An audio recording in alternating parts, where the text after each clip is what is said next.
Hey, what's up guys? Nate here with Sonic Academy. Welcome back to another video. Now, when we were planning this video, we initially wanted to do something discussing top 5 plugins for beginners to check out. However, it occurred to me that pretty much every single DAW that you are going to encounter as a beginner, any mainstream DAW, pretty much has you covered for almost anything that I can think of. You do not need to spend money on expensive analog modeled compressors or tube devices or fancy synthesizers and so on. Most of the time, everything is covered and you should learn those first.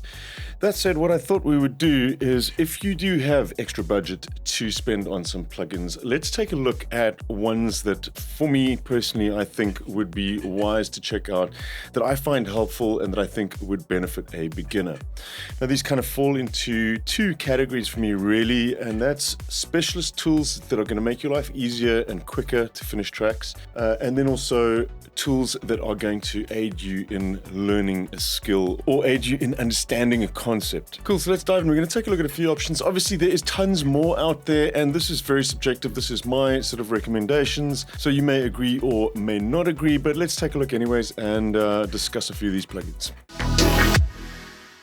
Right, so I'm first going to do a plug here for Kick 2 from Sonic Academy themselves. This is what I mean when I'm talking about specialist tools. It's just one of those things that makes kick design a lot easier. I mean, most of us watching this channel at Sonic Academy are making dance music. Kick is an integral part to your productions, and having a tool that is designed specifically for creating kicks is a massive time saver and a huge boon to your workflow. Now, there's also something I don't really find a capable version of inside of most DAWs as far as stock plugins are concerned. Bitwig does have a e-kick module that is a kick synth. It does involve a lot of work to kind of get it to sound the way that Kick 2 does very quickly. So having a tool like this is really just going to speed up your workflow. Having this to just be able to tweak and tune the kick to the track as you see fit really quickly. Let's take a listen.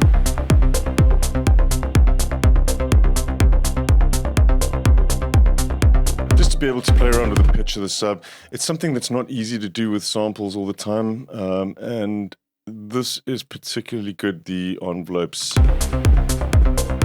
when it comes to shaping your kick sound. So yeah, I'm not going to spend too much time getting into the ins and outs of Kick 2, but this is what I mean. This is a great investment as far as a specialist tool is concerned. Now, speaking of specialist tools, another one that makes it into literally every single project of mine is Shaperbox, and we have covered this at Sonic Academy before. And it's just an immensely useful tool to have in your arsenal. Now, the thing with Shaperbox, there are alternatives to this as well. Things like LFO Tool. There are various different tools that will do this ducking effect. Now, this is one of the reasons I use this, is to do the sidechain ducking. This one can do it via triggers, which is extremely useful as well. I don't like ducking things when there's no kick. Usually you would do that with a compressor then and a sidechain. This one, you can send a sidechain to this trigger and you have a lot of control over the triggers. You have multi-band ducking that you can do with this as well. But on top of that, there is all of this extra stuff that's available in here, and you can do everything from sort of subtle harsh effects, stereo effects using the pan stuff inside of this. Got harsh panning over there. The new reverb is stunning. Play around with automation of reverbs, as well as the clear tails. This is a really cool feature that they've added to this now in the latest version, whereby whenever you have the volume of the reverb hit 0, it actually empties out the buffer. And it's very useful to have that. This does ducking as well.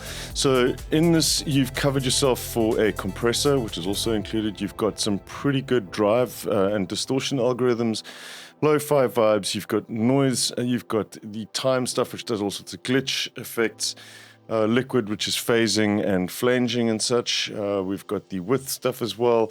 So there really is a sort of mixing toolbox in this one little plugin here, and it's just really fun to play with and can be used for so many different things. I use this loads for doing sort of transient design stuff. Again, transient designers you often have in your DAW these days, but you can get really, really down and detailed with this thing by either drawing in little shapes, boosting volume or boosting drive on certain things. I quite often do this with a drive, and we'll add in something like this just to boost the transients. You can set this to 16ths. And you can hear what I'm doing there. That's without. With the drive. So just so many different things that you can do with this. So yeah, again, if you are wanting to spend some money outside of your stock plugins, this should be one of the first ones that you pick up. Right, now I want to take a look at an EQ, and a digital one at that, which doesn't sound any different to the EQ in your DAW. So you may be wondering why I'm including it in a list like this. Because it's just one of the best interfaces I've ever come across for an equalizer, and it also really kind of trains you to think in a different way when you are learning to produce in the beginning. So what I'm talking about here is a Claro from Sonox. It's not an expensive EQ to pick up. You can pick this up on sale for reasonably good prices. And this is what comes up when you first open the plugin. You can set a default for one of the other ones as well. But what I like about this is it really kind of distills the essence of an EQ down to something that you would find on a simple analog EQ on a desk. However, they also take this a little bit further, and they kind of put in these little labels here for you, which will help you find areas that are important in the frequency spectrum. You've got everything that you need here. You've got a shelf. You can turn the shelf on. You can boost the shelf. And also note that you're not getting any visual feedback here, which is another thing that I really like about this, is it kind of, you dial in the sound with your ears first, and then I'll show you what you can do with it afterwards. The mid-range as well, I mean, let's play this back.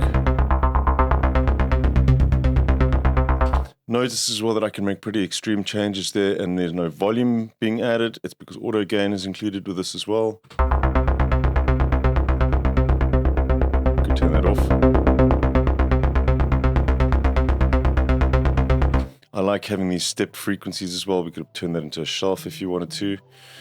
Anyway, so it's really quick and easy to dial this in. You can also get into the MS side of things and use this to widen things by boosting stuff just in the sides as well, rather than the mid section of the EQ. And lastly, there's some filters, and it's just really easy to dial these into. Once you're holding these down and dragging them up and down, you can just use the mouse wheel as well to switch between a 6 dB right up to a 120 dB filter, which is super handy to have. Really, really nice, quick, easy way to dial filters in as well. So once you've set this up and you're happy with how it sounds, you can head over to the tweak page, and now you can see exactly what you've been doing.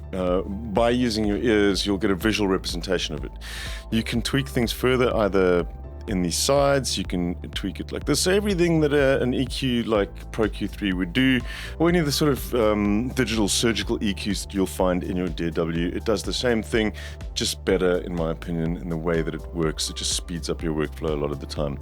Now it does have a trick up its sleeve as well. Once you've dialed in stuff here and played around with your EQs in this one, notice also where you've got like readouts for the keys and the frequencies, everything, and again, and the warmth, body, presence, and so on. And note these are ones that you may want to boost to get body. If you want to remove mud, you can line it up down here. So it's just a guideline to kind of get that right. But once that's done, you can then even take this further. And if you've been using Claro throughout your mix, we can go over to the mix dial here, and you can compare this to other elements in your track. Basically look for areas. These yellow ones are potentially areas that might be clashing with other frequencies. So it really is a great guide to kind of find problems in your mix as well. And you'll see it pulls everything from the labels from the tracks as well. So it's really intuitive way to basically fit things together in the mix. The other bonus as well is that these actually do talk to each other as well. So if I wanted to maybe roll off a little bit more of the sub bass down here, you can just click that on there and bring that in and change it. So I'm changing this on another plugin on a different track in relation to what I'm doing with this mid bass. Yeah, so this is just a super cool, handy tool to use. And seeing as an EQ is probably one of the most important mixing tools that you're going to use when writing music or when producing music, having something like this that can just speed things up for you is a really cool plugin to have. Right, so sticking with mixing tools, I want to do a quick shout out for sort of AI assisted plugins as well. I use a number of plugins from Isotope and I use a number of plugins from Sonable as well. They're both pretty good. I think for a beginner, I would actually recommend the Isotope stuff because they have a range of different entry points that you can get into this. You can pick up these sort of very cheap entry level ones and upgrade them as you need more. I have the pro versions of both of them, but you can absolutely go in at one of the lower ones. You don't necessarily need to have all of the plugins included. The one that I would first pick up, which I think would be the most useful to have, is Ozone 11. So Ozone 11, it's just a fantastic suite of software. And the reason why I'm recommending this as well is mastering is just not an easy thing to get into initially. And the problem with that is it's quite disconcerting never being able to get your tracks to sound the way that the references are that you're working to. So to be able to have a tool that can kind of nudge you in the right direction without you having to know what you're doing initially, I think is quite useful. It's just going to add that little bit of polish onto your stuff. You are going to need to improve your mix, of course. It's not a free solution to having a great mix. It's not going to fix a mix at all, but it is just nice to be able to get that little bit of extra polish so that you can kind of compare it to other stuff and then just sort of figure out where you're going wrong with the mix as well. The other thing with Ozone is that all of the modules that come with it are actually available as individual plugins as well. So on top of having the AI assistant to help you with mastering at the end of a project, you also have access to all of these modules here as well, which gives you some vintage mixing stuff. They're actually pretty good. This vintage compressor, they don't have a vintage UI, but it's what it sounds like at the end of the day. The dynamics section is actually pretty good as well. And it's multi-band. All of these are multi-band. So when you do get into working with multi-band stuff, these are very good options to have as well. The maximizer from Ozone 11 is brilliant as well. And there's a bunch of these other modules that are also pretty useful to have as single plugins as well. Now, Neutron 4 is also a good one to check out in the same way that Ozone is going to help you get those masters sorted. Neutron's really going to help you on single tracks as well, and can sometimes suggest some pretty helpful settings for things like compressors and EQs, which compression especially can initially be quite hard to kind of get your head around as a beginner. So having a tool that kind of recommends settings for you is good. It's not always 100% right, but it's a good step in the right direction for somebody who's just starting out. Right, so the last plugin that I'm going to talk about, and if you followed any of my tutorials at Sonic Academy, you'll know that I do not start a project without opening and loading up an instance of Adapter Metric AB. It is probably the most used plugin on my computer, and it is a godsend for me most of the time. All it is it's a tool to compare your mix to something else, and then a suite of really useful metering tools. And this is just invaluable for learning. The best way that you can improve your production, in my opinion, is to copy from other people, because that is where you're going to figure out where you're going wrong the easiest. Metric AB has some fantastic tools for that. You can do things like filter out specific frequencies, and compare just the subs, for example.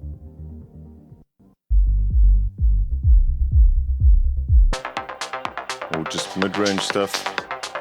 So there's that. There's also the ability to look at things like the spectrum, and you can do dual or layered. The layered is actually really useful. We'll actually show you two. We'll actually show you two frequency spectrums overlaid over each other, so you can kind of see where you might be going wrong with that, or whether you're going right. Phase correlation meters, stereo imaging in here as well. The dynamic range is actually a really nice, useful tool to have as well, just to see that you're not squashing things too much. and then the loudness that you've got at the end as well. The other fantastic thing with this is that doing any sort of A-B comparison is absolutely useless if you do not have the volumes matched. This one has some great tools for doing that. In the playback section, all you need to do is click match. And it will automatically match your volume to whatever reference that you are listening to there. So yeah, this is one plugin that I will never be without. I absolutely love it, and I've never come across anything that's quite as good as this. But I do want to highlight two other plugins which came out a little while ago, which I have been using more and more, specifically on a master, and I also think that these two are fantastic to have as well. Now you have something similar inside of Ozone, so if you're picking up the Ozone package, the Ozone version might be sufficient for you. But I have to just show you the True Peak and True Balance from Sonable. These are fantastic little plugins as well. In fact, all of the Sonable stuff is pretty good, but these two, now True Level, this one you could skip. It is useful to have the levels, and it will match it up with other tracks that you have as well. If you were to just go to your music library, I could just grab a couple of tracks here, bring them in, it will analyze them, and then it will plot them on a graph for you. So this one you want to kind of get over time your mix should be ballpark there. So I'm clipping here a little bit, but that's because I'm using a low latency limits at the moment while I'm still working. But I can see that I'm in the ballpark as far as the loudness of my mix is concerned. So this one for me is a little bit more useful. It does the same thing. You can see the tracks are plotted on the graph here. And when you play this back,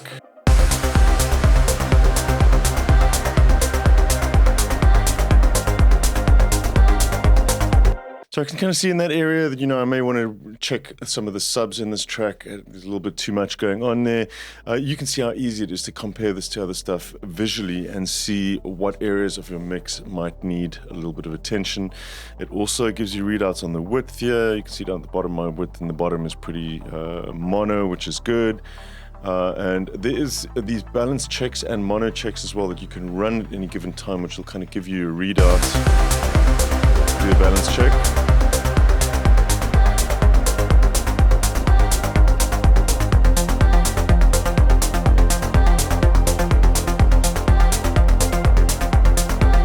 And there you go.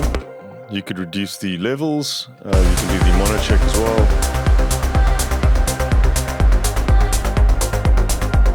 So my stereo imaging looks fine on that as well. So yeah, just a fantastic tool again that's going to help you a lot as a beginner when it comes to sort of A-Bing your tracks with the reference material that you are trying to get to that sort of level of production on. Right, so I'm going to cut things there. Obviously, there are other alternatives to these kinds of plugins, and you may or may not agree with these examples that I've given.